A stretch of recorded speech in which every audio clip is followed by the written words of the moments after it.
जय श्री कृष्ण वैष्णव। जैसा कि हम दामोदर दास संबलवारा जी के वार्ता प्रसंग को ले रहे थे, आज हम अगला वार्ता प्रसंग लेते हैं। बहुरी एक समय दामोदर दास की देह छूटी, तब स्त्री ने घर छिपाए राखी। पाछे वैष्णव सो कहो, जो तुम एक नाव अड़ेल को भाड़े करी लाओ। सो वैष्णव नाव भाड़े करी लाए। तब नाव को द्वारका नाथ जी और घर में सब सामग्री तृण पर्यंत कछु घर में राख्यो नाही। घर में हतो सो सब नाव में धर्यो। तब वैष्णव सो कहो, जो नाव अड़ेल में जाओ। तब श्री आचार्य जी महाप्रभु के मंदिर में पहुँचाओ। सो वैष्णव नाव लेके चले। सो कोस 30-40 ऊपर नाव गई। पाछे स्त्री ने प्रकट कियो, जो दामोदर दास की देह छूटी है। तब वैष्णव सब आए संस्कार कियो। तब दामोदर दास की का बेटा तुरक भयो। सो आयो। सो आय के देखे तो घर में कछु नाही, जल को करवा भर्यो है। सो देखी मूंड पटकी रह्यो।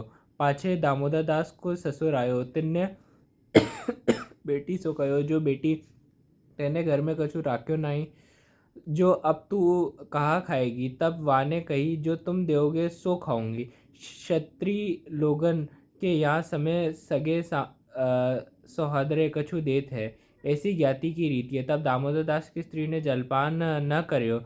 सो थोड़े ही दिन में देह छुटी, कृति दोन के साथ भई। तब यह बात केते दिन पाछे काऊ वैष्णव ने आचार्य जी आगे कही। तब से आचार्य जी ने कहे, जो इनको ऐसो ही चाहिए। सो वे दामोदर दास कथा, उनकी स्त्री, ये दो अश्व आचार्य जी के सेवक ऐसे कृपापात्र भगवदीय हैं। ताते इनकी वार्ता को पार नहीं। सो तहाँ ताई कहिए, कहाँ ताई कहिए। भाव प्रकाश। पाछे दामोदर दास की देह छूटी, तब स्त्री ने देह छिपाई। याते राखी, जो पुत्र म्लेच्छ है, सगरी वस्तु श्री जी की है, सो ले जाएगो। ताते नाव भरी के सब वस्तु श्री आचार्य जी के यहाँ पहुँचाई।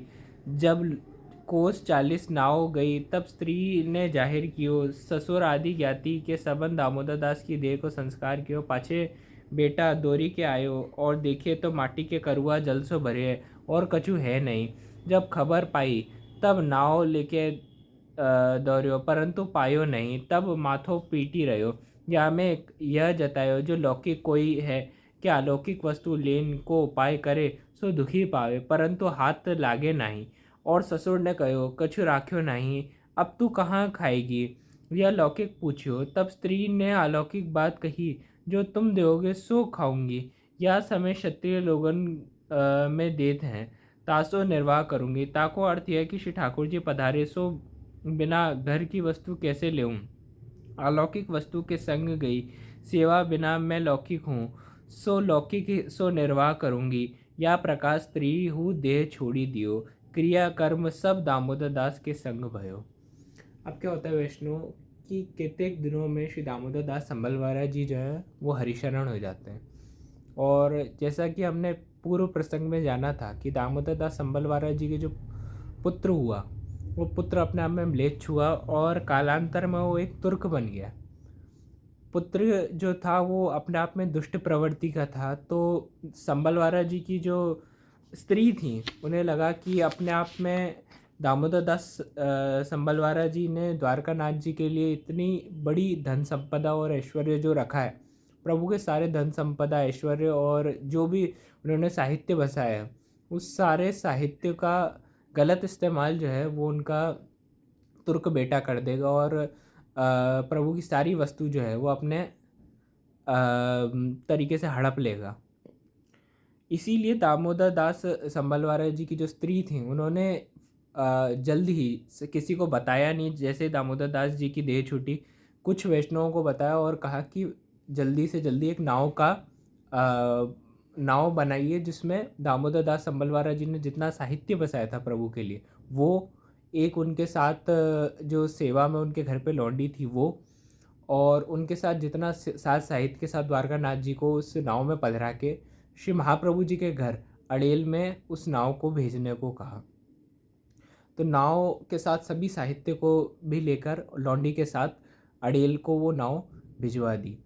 और दामोदर दास संबलवारा जी का देह संस्कार उनके साथ रहने वाले जो भी वैष्णव जन थे उनने करना शुरू करा। कुछ ही देर में दामोदर दास संबलवारा जी का जो पुत्र था, जो म्लेच्छ और तुर्क बन चुका था, वो थोड़ी देर में आता। और जब वो उसको लगता है कि इतनी बड़ी धन संपदा जो मेरे पिता छोड़ के गए थे वो मुझे मिलने वाली है।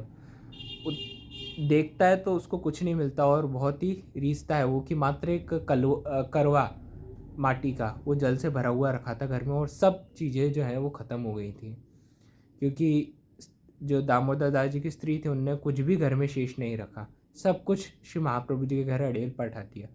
क्योंकि अपने आप में इतनी दिव्य वस्तु जो इतने भावपूर्ण तरीके से उन लोगों ने अपने जीवन के समर्पण के साथ द्वारका नाथ जी के चरणारविंद में करी थी, एक एक साथ साहित्य, वो किस तरीके से किसी लौकिक वस्तु के तुल्य बन के आ जाए, ये संभव नहीं था।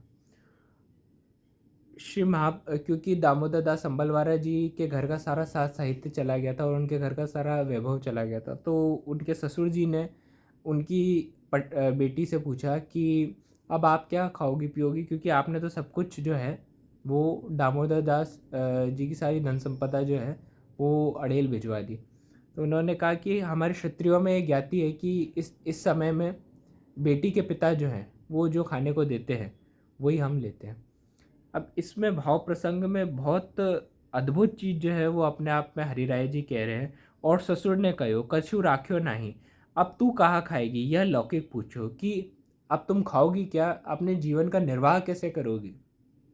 तब स्त्री ने अलौकिक बात कही, जो अब तुम देगे सो खाऊंगी, या समय क्षत्रिय लोगन देत है तासो निर्वाह करूंगी। ताको अर्थ है जो श्री ठाकुर जी पधारे सो सेवा बिना घर की वस्तु कैसे लेऊं।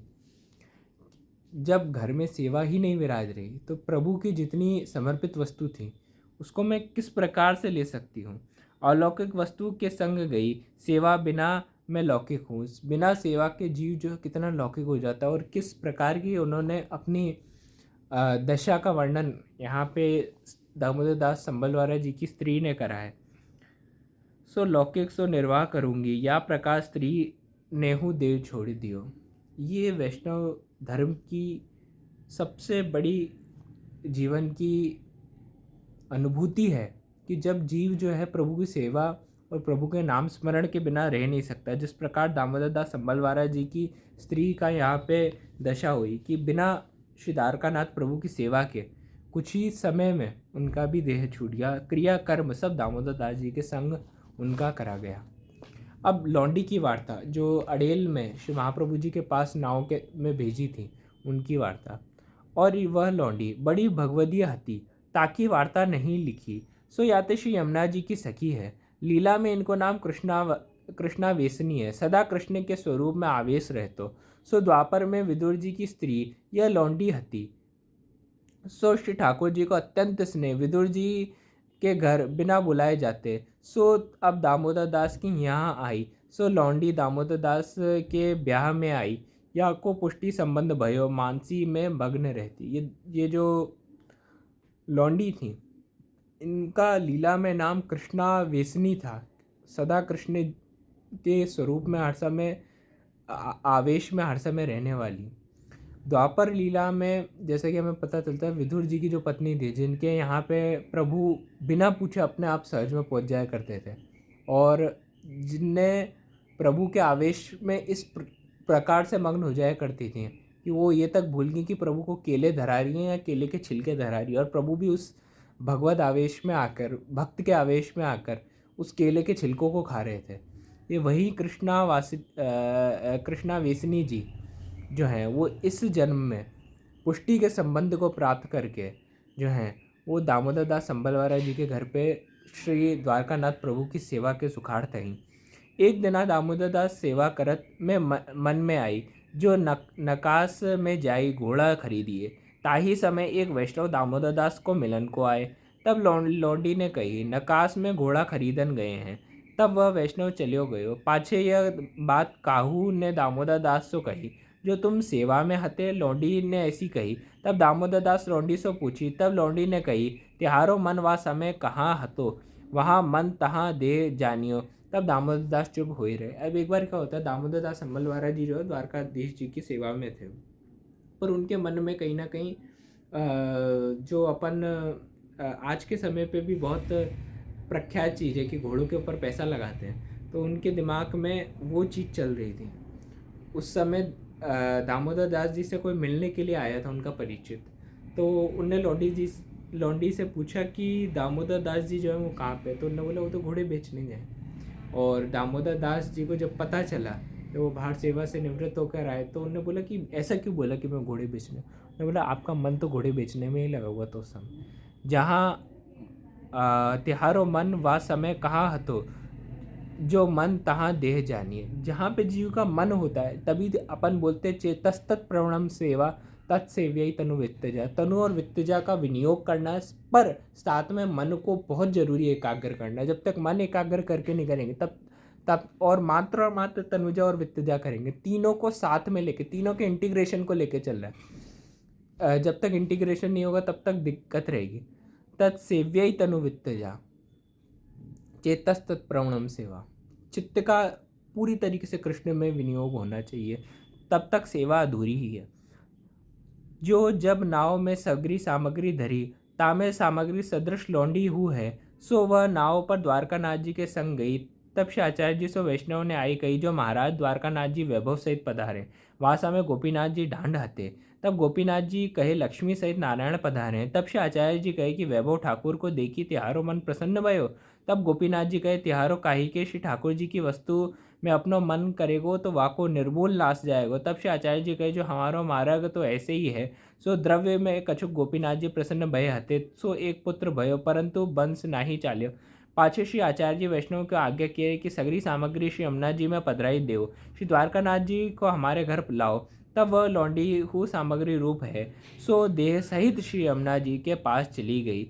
सगरी सामग्री श्री यमुना जी में पधराई, द्वारकानाथ जी श्री आचार्य जी के घर विराजे। वह लौंडी क्या अलौकिक बात हती, सो लोगन में विरुद्ध सी लागी। ताते श्री गोकुलनाथ जी प्रकाश नहीं किए, सामग्री रूप कहे। पाछे काहू वैष्णव ने श्री आचार्य जी सो विनती कीनी, जो महाराज सामग्री श्री दामोदर दास जी की स्त्री ने पठाई, जो आप अंगीकार क्यों नहीं किए। तब श्री आचार्य जी कहे जो बेटा मिलेच्छ है, सुन के आवे झगड़ो करेगो, द्रव्य दुख को मूल है। दामोदर दास की स्त्री ने पठायो, श्री महारानी जी को अंगीकार हो करायो, अलौकिक झगड़ो हो मिट्यो। पाछे काहू वैष्णव ने स्त्री ने हु देह छोड़ी, इनकी बात कही। तब से आचार्य जी कहे स्त्री पुरुष भले वैष्णव टेक के हते। अब क्या होता है कि जब सारा धन संपदा और वो लौंडी जो हैं नाव के साथ श्री महाप्रभु जी के घर अड़ेल में पधारते हैं, तब सहज में, क्योंकि गोपीनाथ जी उस समय छोटी वय के थे, उनके मुंह से निकल जाता है कि लक्ष्मी के सहित नारायण पधारे। तो महाप्रभु जी खींच के उन्हें बोलते कि लक्ष्मी के वैभव को देख के कभी नारायण को मत तोलना। सर्वप्रथम इसमें जानने योग्य बात यह कि एक तो गोपीनाथ प्रभुचरण जैसे दिव्य स्वरूप, उन्होंने मात्र लीला वश्यात ही यहाँ पे ये चीज़ कही है। जो गोपीनाथ प्रभुचरण इतनी सवा लक्ष स्वर्ण मुद्रा जो उन्हें भेंट में मिली थी पहली प्रदेश यात्रा, ऐसी की ऐसी गृहस्थ आश्रम में जीने के बावजूद भी श्री गोवर्धन धरण के चरणारविंद में कर देते हैं, जिनका जीवन पर्यंत सेवा में इतना बड़ा योगदान है। वो मात्र इधर लीलावश्याती ये चीज़ हुई है, हमको सिखाने के लिए महाप्रभु जी और गोपीनाथ जी ने इस पूरे प्रकरण और इस पूरे स्वांग को कराया। तो ये चीज़ सर्वप्रथम ये सोचने वाली नहीं है कि गोपीनाथ जी ने ऐसा कह दिया। गोपीनाथ जी ने ऐसा कहा है मात्र हमारे लिए एक शिक्षार्थ। उन्होंने ये मात्र हमारे लिए चित्रण जो पूरा करा है वो लीलावश्यात करा है, हमको सीख देने के लिए किया है। कि गोपीनाथ जी के मुंह से सहज में निकल जाता है कि लक्ष्मी के साथ नारायण पधारे, तो महाप्रभु जी ने कहा कि लक्ष्मी के साथ कभी नारायण की समतुलता करके नारायण के वैभव को नहीं देखना चाहिए। लक्ष्मी की भी मात्र और मात्र शोभा तब तक है जब तक नारायण की सेवा में रहे। स्वतंत्र लक्ष्मी की सेवा या स्वतंत्र लक्ष्मी को देखना अपने आप में ही एक जघन्य अपराध है, क्योंकि वो कृष्ण की शोभा मात्र है। और जो यमुना जो लौंडी आई थी, वो लौंडी जो है, इसीलिए महाप्रभु जी ने सारी की सारी सामग्री जो है और जितनी भी धन वैभव संपदा जो है वो सब की सब यमुना जी में पधरा दी। और श्री नारायण को घर पधराया और लक्ष्मी जी को सारा का सारा जो है वो यमुना जी में पधरा दिया, क्योंकि सामग्री सारी जो है वो बहुत ही अलौकिक थी। उनके साथ जो लौंडी पधारी थी वो सारी सामग्री के सही थी श्री यमुना जी में, क्योंकि वो यमुना जी की ही नित्य लीला थी, नित्य लीला में प्रकट सखी थी। उस सारी सामग्री के सहित जो हैं वो यमुना जी में पधार जाती हैं और नारायण माने श्री द्वारकानाथ जी को महाप्रभु जी जो हैं वो घर में पधरा देते हैं। महाप्रभु जी से कई वैष्णव पूछते हैं कि सारी सामग्री इतनी अलौकिक थी और दामोदर दास संबलवारा जी ने पूर्ण समर्पण रूप से इस साज साहित्य को बनवाया था, पर आपने घर में क्यों नहीं पधराया? क्योंकि महाप्रभु जी ने कहा कि इस धन के चलते आगे आने वाले समय में बहुत झगड़े हो सकते थे, क्योंकि दामोदर दास संबलवारा के पुत्र तो अपने आप में म्लेच्छ हैं, वो आकर इधर 100% झगड़ा ही करते और कुछ नहीं होता। तो इस प्रकार के भली टेक पाछे व वैष्णव ने स्त्री ने हु देह छोड़ी इनकी बात कही, तब श्री आचार्य जी कहे स्त्री पुरुष भले वैष्णव टेक के हते। इस प्रकार का इतना समर्पित जीवन जो है तो वो दामोदर दास संबलवारा जी और उनकी स्त्री का श्री द्वारकानाथ जी के चरणारविंद में नमन करते हुए हम अगली वार्ता प्रसंग श्री पद्मनाभ दास जी का वार्ता प्रसंग कल से लेंगे। जय श्री कृष्ण वैष्णव।